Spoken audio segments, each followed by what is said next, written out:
Hi friends, இந்த வீடியோவில் cauliflower வச்சு ஈவினிங் ஸ்நாக்ஸாக பக்கோடா எப்படி ஸ்கூல்லேருந்து வர பிள்ளைகளுக்கு செய்து கொடுக்கலாம் அப்படின்னு சொல்லிட்டு பார்க்க போகிறோம். அதுக்காக காலிஃப்ளவரை நான் பக்கோடா சைஸு கட் பண்ணி அதில் உப்பும் மஞ்சளும் போட்டு கொஞ்சம் கொதிக்க வைக்கிறேன். ஏன்னா அதில் இருக்கிற கிருமிகள் ஏதாவது இருந்துச்சு, பூச்சி ஏதாவது இருந்துச்சுன்னா செத்து போயிடும். இப்போ இதை வடிகட்டி எடுக்கிறோம். பக்கோடாக்காக நான் பஜ்ஜி மாவு 2 ஸ்பூனும் 1 ஸ்பூன் அரிசி மாவும் உப்பும் மிளகுத்தூளும் போட்டு நல்ல பதத்துக்கு பஜ்ஜி போடுற பதத்துக்கு மிக்ஸ் பண்ணி வச்சுருக்கிறேன்.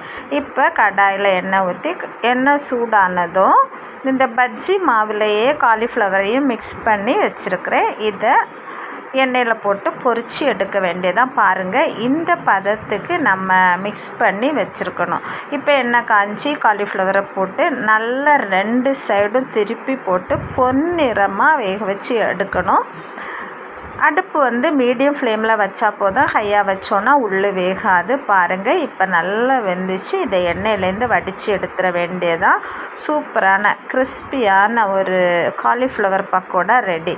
இது ஸ்கூல்லேருந்து வர பிள்ளைங்களுக்கு ஈவினிங் ஸ்நாக்ஸாக கொடுத்தீங்கன்னா சூப்பராக சாப்பிடுவாங்க. இது செம்மையாக இருக்கும். ஒரு தடவை ட்ரை பண்ணி பாருங்கள்.